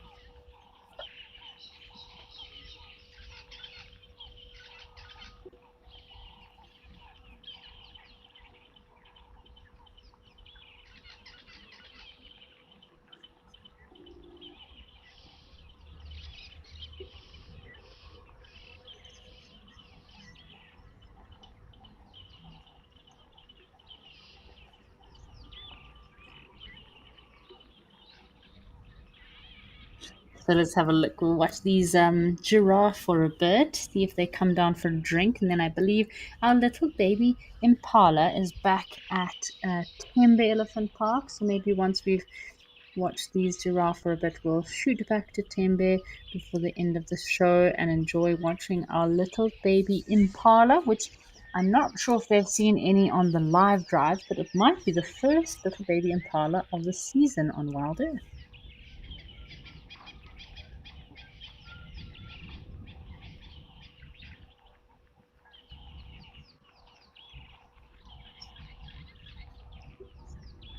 So exciting news, folks. Apparently, we might have seen the first baby impala of the season.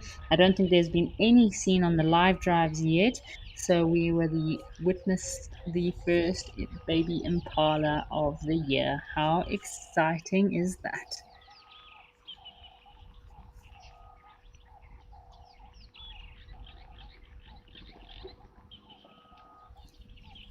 Diane, thank you for sending through your comments from the UK. I'm very glad that you could join us today on this lovely sunny Saturday. I hope that you're not having too much miserable weather over in the UK, and I hope that you join us again tomorrow here live at the Waterhole. It has been lovely being with you today, and really praying that these giraffe come down for a quick drink before we finish the show. Got like, yeah, at least 7 giraffe all here at Gowrie Dam, very patiently and slowly making their way down to the water. I think they're deciding whether it's clean enough for them because it does look pretty muddy.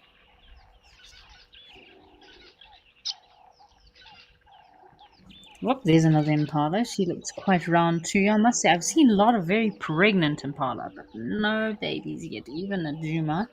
So it seems like Tembe, a few little early baby impala popping out.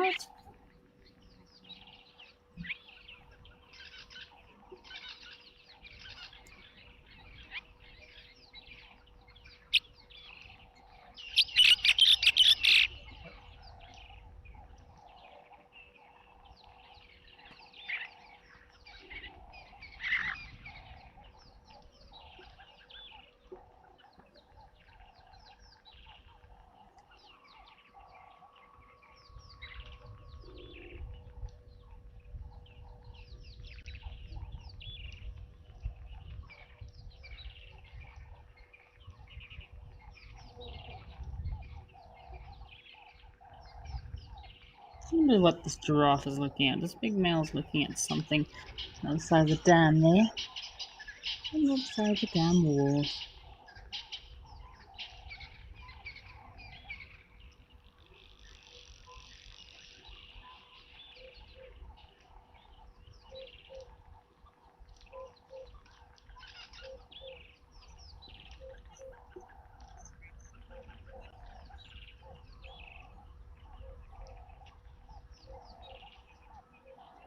So, It is a bit of a discerning when you see giraffe looking like this, but they are very inquisitive creatures and obviously have a very keen eyesight, very good eyesight, can see over very far distances, and obviously with that extra height that they have, yeah, they do have very good vantage point, but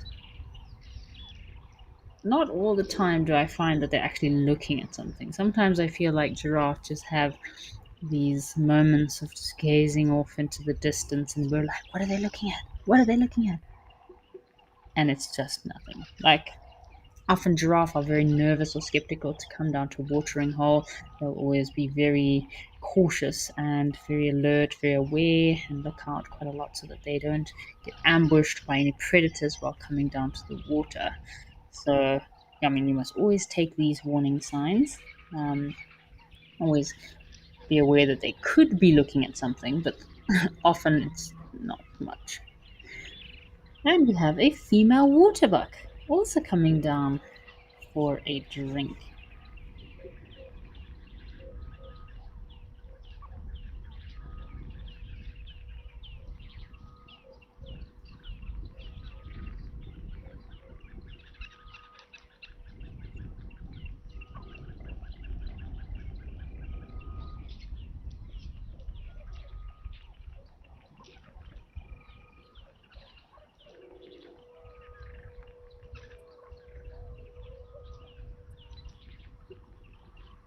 What is these giraffe looking at? I wonder if there's anything out there because just on the side of this dam wall is perfect place for leopards to be roaming. I know Lalamba does love this area, but no. Let's see, what are they looking at? Lots of giraffe, which is always awesome to see.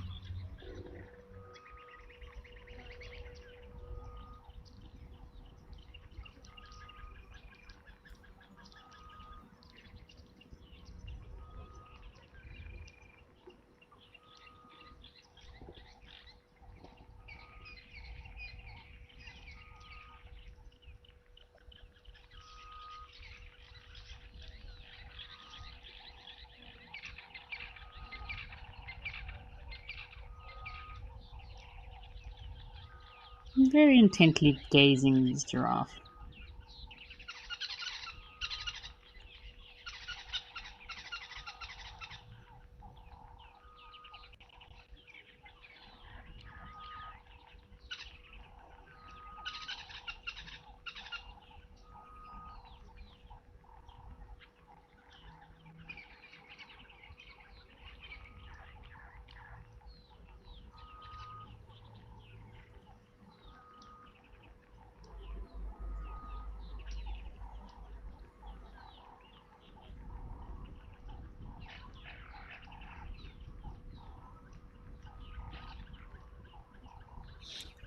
Well, I'm not sure. I'm trying to have a good scan to see what these giraffe are looking at, but they're all kind of looking in different directions. So I think they're sending us on a bit of a wild goose chase. But why don't we head back across to Timber Elephant Park and enjoy watching that little baby impala, if he's still around, for the last couple of minutes of the show.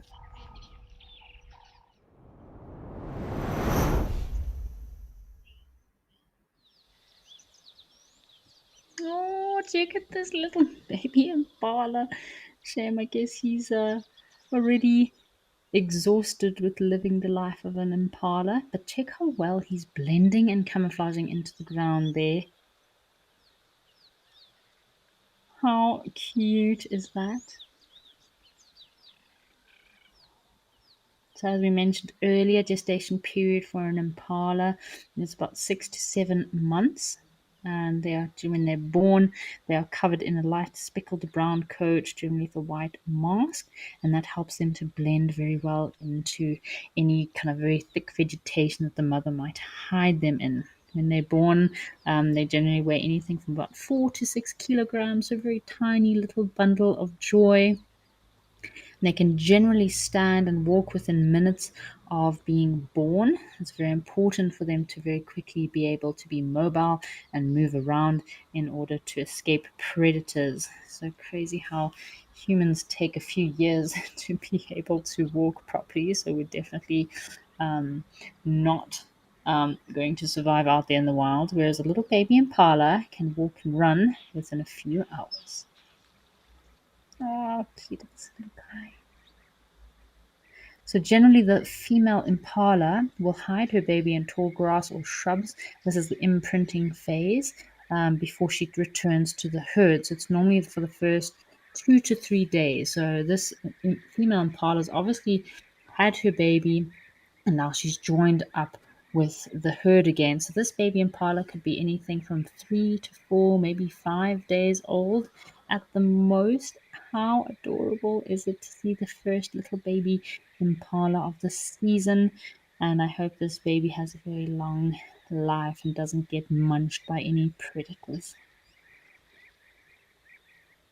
Definitely born with the ability to move very fast and evade predators. And of course, they have their mother by their side. So cute, these little floppy ears. I love how it's got one ear that hasn't quite learned how to do the moving situations. It's got one floppy ear, one straight ear. Super cute. How adorable is this? The first baby impala of the season. The lambs will, these baby lambs will have a bit of a bleating sound, and that's kind of a distress call in order to call their mothers. And they're normally weaned between 4 to 6 months of age. Um, and as soon as all the other baby impalas start dropping, they do form little impala nurseries during the day where the little babies will play with one another. This is definitely a cuteless overload. Mercedes Ben, thank you for your comment there about the Impala and how lucky we are to see this little guy. And Joanne Miller, happy Catterday to you too. And I hope that we have some more cats on the Sunset Safari this afternoon. Would be great. And Cat Fan, I agree with you there. This little thing is just too cute. You just want to take him home with you.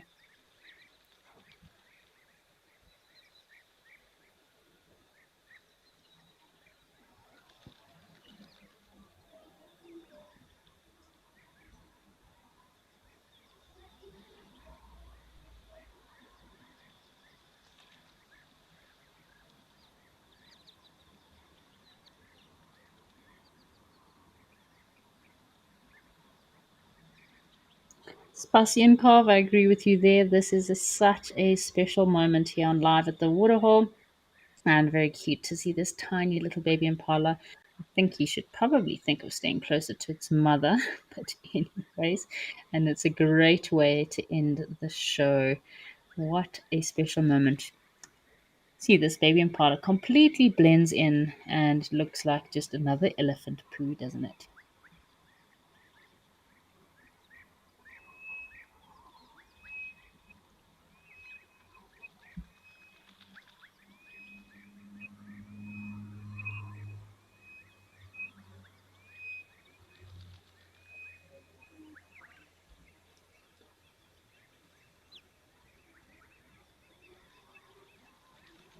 It is a hard life to have to be a tiny baby and part like this, isn't it? A hard life. So yeah, generally they'll suckle.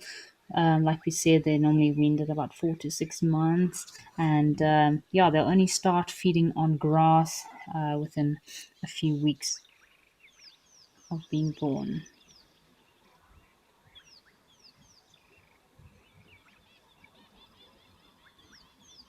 They do grow at such a rapid pace. These little impalas. Obviously, they are herbivores, so mostly feed on grass vegetation.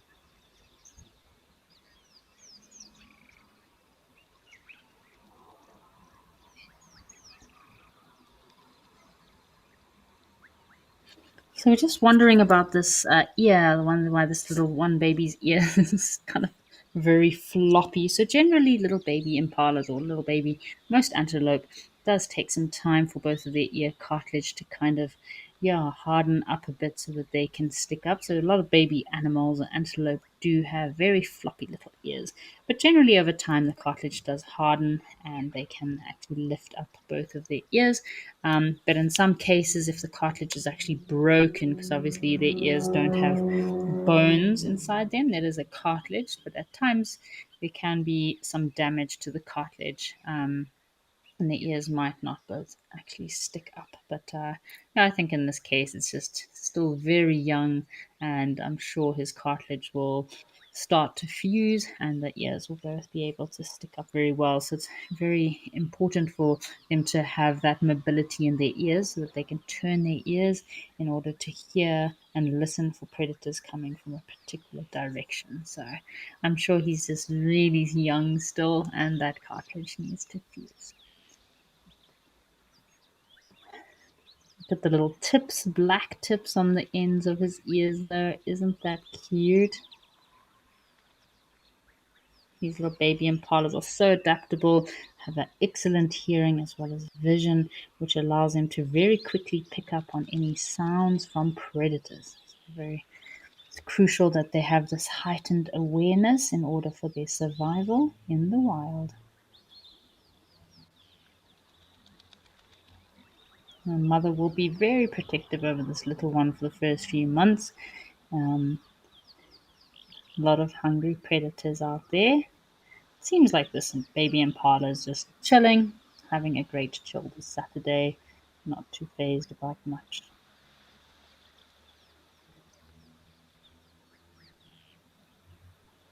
Can't wait for the first baby warthogs. That'll be pretty epic. So, Cat fan, thank you for sending through your comment. It has been a lovely day here live at the waterhole. And Abessa, or the African lion, thank you for your comment about the little floppy eared impala. It has been a great sunny Saturday. I hope that everyone enjoys the rest of their Catterday. Don't forget to join on the sunset safari to see what else is out there, what's happening at our live locations. From me and the rest of the Wild Earth crew, just want to say a big thank you to all of our viewers for joining us and at live at the Waterhole. It's been a lovely day, and I have really enjoyed being with you today. And yeah, I will be with you tomorrow. So I just want to say a big thank you and enjoy the rest of your weekend, folks. Have a lovely day.